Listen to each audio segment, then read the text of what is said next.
Bonjour chers frères et sœurs, je vous salue, vous qui aimez l'histoire. Nous allons poursuivre la série de vidéos qui concerne l'ouvrage de Boubou Ama qui est intitulé « Écrit sur le Soudan ». Écrit sur le Soudan. Voilà. C'est un ouvrage de Boubou Ama. C'est un ouvrage important pour la connaissance de l'histoire du Soudan médiéval. Alors nous abordons le chapitre qui est intitulé « Le Soudan médiéval et l'islam ». Alors il écrit ceci, Boubou Ama, dans son livre « Les musulmans de l'Afrique noire », Froelich écrit « Dès l'an 640, l'islam tenta de progresser par la vallée du Nil, mais se heurta tout de suite aux États chrétiens devant lesquels il piétina pendant près de 900 ans. À l'ouest, la prédication des nomades sahariens fut relayée par les Noirs eux-mêmes qui se passèrent le flambeau en progressant vers l'est. Au centre, l'islam arabe réussit dès le Xe siècle une percée en direction du Tchad, du Bornou, dont les princes adhérèrent à cette religion en 1085. D'un côté, l'islam arabe conquérant et guerrier au Soudan oriental, marin et commerçant dans l'Afrique de l'Est. De l'autre, l'islam berbère imprégné de soufisme. Bon, le soufisme, c'est une mystique de l'islam, une mystique au sein de l'islam. Ces deux courants extrêmes, très différents d'inspiration, partis des deux bords du continent, se rejoignirent sur les rives du Tchad jusqu'au XXe siècle. Au Xe siècle, alors que l'hégémonie de l'islam s'étendait de l'Inde à l'Espagne, le monde musulman connut une période extrêmement brillante qui éclipsait les royaumes d'Occident, émergeant à peine de la barbarie dans laquelle les avaient entraînés les invasions germaniques. Alors que Charles le Simple régnait chez nous et devait céder la Normandie aux pillards normands, les savants arabes et maghrébins, renseignés par les voyageurs et les commerçants, décrivaient le pays de l'or et des noirs avec exactitude. Ah oui, le pays des noirs, c'est le pays de l'or. Il y a l'or partout en Afrique. L'Afrique fut parcourue à cette époque par d'infatigables marchands arabes et berbères, traversant les déserts au pas lent de leurs chameaux ou affrontant les rivages inconnus ou périlleux de l'océan Indien. Mais si les marchands étaient seulement arabes et berbères, pas du tout. D'ailleurs, au sein des berbères, il y a des noirs. Les Touaregs, au sein de quel Tamatiek, il y a des noirs. Est-ce que les Toubous ne sont pas au sud de la Libye actuelle? Est-ce qu'on ne trouve pas des Haoussa au sud de l'Algérie actuelle? Si. Donc, les populations du Soudan médiéval, toutes participaient à ce commerce. Il n'y a pas que les Arabes et les Berbères, il faut préciser ça. C'est dans ces conditions que les Berbères du Sahara portaient l'islam jusqu'au Soudan. L'islam pénétrant le vieux fond négro-africain, riche de cultures anciennes, fut un principe d'unification, un élément d'évolution, donc de civilisation, mais il opéra plutôt comme un catalyseur qui transforme ce qu'il touche que comme un ferment, car si la brillante renaissance qu'ont connue les États soudanais au XIIIe siècle, du XIIIe au XIVe siècle, non, plutôt du XIIIe au XVIIe siècle, s'est produite à la faveur de l'islam. C'est parce qu'il a autorisé des échanges culturels et techniques conscients qu'il a ouvert l'Afrique noire aux lettres, aux savants, aux artistes et aux artisans formés sur les rives de la Méditerranée. Par contre, les convertis n'ont pas tiré grand-chose du fond coranique car ni leurs droits ni leur morale n'ont pas été changés. Et aujourd'hui, c'est encore le vieux fond pré-islamique que pratiquent les Noirs musulmans. L'éthique et la philosophie sont surtout restées négro-africaines. Bon, là, je suis un peu étonné. Parce que ce qu'il écrit, Mais en Afrique, il y avait les lettres. Il y avait toutes sortes d'écritures. Vous voyez? Et il y avait les bas-reliefs. Donc, on ne peut pas dire qu'il n'y avait pas les lettres. Hein? Donc, ça, à ce niveau-là, je pense que Boubou Hama, il a un peu trop privilégié l'islam. Ce n'est pas le cas. Hein? Il y avait cette culture. Lui-même, il remarque que le fond culturel reste négro-africain. L'auteur ajoute la remarque essentielle, la tolérance des païens parmi... Bon, peut-être qu'il continue de donner l'idée de ce auteur-là, Froelich, je crois. Froelich, mais bon. L'auteur ajoute la remarque essentielle, la tolérance des païens permis aux musulmans de s'enfoncer profondément le long des pistes caravanières jusqu'aux lisières de la forêt et d'y apporter des produits manufacturés en provenance du Maghreb ou d'Égypte. L'islam, en faisant connaître l'écriture, permit l'administration de vastes empires multiraciaux et la diffusion de l'enseignement.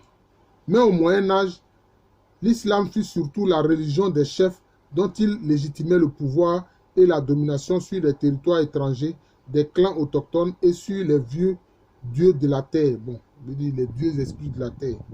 Les vieux esprits de la terre. Ce fut la religion des chefs de province, des généraux, des membres du clan royal, des savants et des professeurs. Donc vous voyez qu'il y avait des savants locaux. Voilà, donc c'est ça. Alors que les paysans retournaient à leurs idoles, le terme idole ne me plaît pas. Lorsque la décadence des empires entraînait celle des gouvernants, le feu de la vraie foi se cachait dans les villes pieusement entretenues par les survivants à la ruine des hégémonies politiques. Au début du Xe siècle, des Sanadja, Lemtuna, Godala, Lemta, Masoufa avaient formé des tribus sur le territoire de l'actuelle Mauritanie. Or, en principe, Mauritanie, ça veut dire pays des Noirs. Après une résistance acharnée, elle se convertit à l'islamisme. Or, l'islamisme, ça veut dire autre chose. Je préfère dire l'islam. Aujourd'hui, l'islamisme, c'est autre chose. Le premier prince qui prononça la shahada fut Tarsina, qui prit le nom de Abdallah Alou Muhammad. Abdallah Alou Mohamed. Peut-être que de Alou, c'est Aliou. Voilà. Il régna de 1020 à 1023.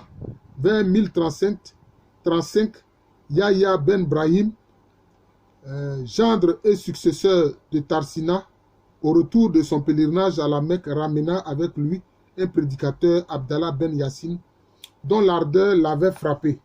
Après de grands revers, Ben Yassine se retira dans une île du Bas-Sénégal, dans un monastère Ouriba, où il forma la fameuse secte des Almoravides. En 1054, il s'empara de la ville berbère d'Aoudagos. Il mourut en 1059 après avoir soumis Sigilmassa, Sout Agmat, Noul et les tribus du désert qu'il parvint à arracher à l'empereur du Ghana. Donc vous voyez que l'empereur du Ghana, le royaume de Ouagadougou, son empereur, son pouvoir s'étendait à toutes sortes de populations. Voilà, toutes sortes de populations, y compris des populations berbères et arabes. Sa prédiction touche le Fouta Toro, le Tekrou, le Galam, le Soso et le Djara, les peuples noirs établis le long du fleuve et contact fréquent avec les nomades blancs. Le roi du Tekrou, War Ndiaye, ou Abou Dardaï, avec sa famille et son peuple, se convertit à l'islam. Après sa mort survenue en 1040, son fils Lébi commanda le contingent du Tekrou qui se porta en 1056 au secours des Lemtounas, fidèles à Ben Yassine et qui avaient été attaqués par les Godalas. Après la mort de Ben Yassine, Abou Bakr Ben Omar, chef des Lemtouna, s'empara du Maroc. Il chargea son cousin Ben Tachfin de continuer la guerre au Maroc, tandis que lui-même prenait en hâte le chemin du Soudan. Après avoir établi l'ordre dans le sud de son état, il fut tenté par l'ordre du Ghana. Il dressa contre l'empereur de cette ville ses vassaux noirs dont l'aristocratie avait été islamisée. Aidé par le successeur d'Abou Dardaï, il parvint à les entraîner dans une vaste révolte concertée. Pendant ce temps, lui-même déclenchait des raids dans le sud pour se procurer des esclaves et de l'or, et aussi pour tenir les marchés de la poudre d'or, où la poudre d'or pouvait être échangée contre le sel des salines sahariennes. Donc vous voyez, son intérêt en fait, ce n'était même pas la propagation de l'islam. L'islam servait de prétexte. Ce qu'il voulait, c'était s'enrichir. C'était l'or, notamment la poudre d'or, qui est la monnaie de ces populations-là, qui a toujours été la monnaie des populations africaines. Vous voyez? Donc c'est ça. C'est ça. Donc c'est dit que ce conquérant, hein, venu du nord, des zones du Maroc, son problème c'était de s'enrichir. D'ailleurs, j'ai un docteur que j'ai formé, le docteur Kone Yakuba, qui à travers sa thèse dans justement l'expansion de l'islam montre que la préoccupation de ces conquérants musulmans arabes, c'était l'enrichissement. C'était d'abord ça. Voilà. Même à un moment donné, quand les gens ont commencé à se convertir à l'islam, ils ont dit non. Restez chrétiens, restez juifs. Nous, ce qu'on vous demande, c'est que vous payiez l'impôt que nous vous demandons. Donc, vous voyez, voilà les faits. Voilà. Et on voit ici qu'il montre bien que l'or était la monnaie. Et voilà que ce conquérant-là, venu du Maroc, son problème, c'était d'avoir de l'or, d'avoir des esclaves à vendre. Vous voyez, c'est ça les faits. Voilà. C'est ça les faits. Après 14 ans de guerre et de troubles, l'empereur fut abandonné par ses alliés, malheureusement. Le pays ruiné se vida de beaucoup de ses habitants. Voilà, quand on s'allie à un étranger qui vient en fait pour s'enrichir. La capitale fut prise et pillée de fond en comble par les Berbères en 1076. Après la mort d'Abou Ber Ben Omar, intervenu en 1087, le roi du Ghana prit son indépendance. Il réoccupa la capitale, il en chassa les Blancs et il interdit la pratique de l'islam. Mais l'Empire ne retrouva pas son ancienne splendeur. Le Tekou, le Galam, le Soso et le Diara eurent conservé leur indépendance. Voilà. Donc, voilà, ces provinces-là sont devenues indépendantes. Voilà. L'animisme y perdut sa prépondérance au profit de l'islam des princes musulmans. Le Ghana fut annexé par le roi du Soso, qui sera battu par Sundiata Keïta en 1235 dans la plaine de Kirina, près de Koulikoro, dans le Mali actuel. Les Mandés prirent la relève des Tunkas, celle des Soninké. L'islam prit un essor puissant avec les empereurs du Mali. Kankan Moussa, dont on connaît le fameux pèlerinage à la Mecque au XIVe siècle, et la magnificence de la cour de Mansa Suleiman, qui était le souverain du Mali lors du passage du voyageur arabe Ibn Battuta au cours du même siècle. Sous l'action de l'islam, la superstructure de l'animisme dans les villes et les grands centres céda la place à une aristocratie musulmane plus dynamique. L'écriture et le Coran parurent et la vérité cessa d'être uniquement la parole jadis sacrée de la tradition qui ne continua pas moins de régler dans les campagnes et au sein des castes la vie du peuple, de conserver et d'animer l'histoire et la culture. Le marabout prit une importance primordiale et les oulémas devinrent prépondérants dans la cour des empereurs où leur avis éclairé décidait de la guerre et de la paix. Ces oulémas définissaient pour les sultans les principes que devait observer l'État musulman, disaient le droit qui n'intéressait que la superstructure dont l'action, le droit qui n'intéressait que la superstructure, dont l'action souvent laissait les masses non concernées indifférentes, cependant que la vraie foi s'incrustait dans l'âme profonde des savants dans les villes de Biro, entre parenthèses Walata, Tombouctou, Djenné, Agadez et Kano au Soudan central, convertis à l'islam par les princes mandingues. Au moment de l'écrasement intervenu en 1464, qui vit la destruction du Mali par Soni Alibert, ce furent ces villes qui empêchèrent l'écroulement total de l'islam dominé par les Songhai qui étaient à cette époque dans le Dandi surtout. Des païens, sinon des musulmans très tièdes. Bon, je ne sais pas, la phrase est un peu confuse. Dans le Dandi surtout, des païens, sinon des musulmans très tièdes. Voilà, donc ça dit que dans le Dandi, ces musulmans sont tièdes, ça dit qu'ils ne sont pas zélés. C'est-à-dire qu'ils sont encore attachés à leur tradition et à leur religion traditionnelle. Soni Alibert était conscient de la réalité à ce niveau de l'islam dans son état. Il a même accepté comme une importante spiritualité de ce dernier.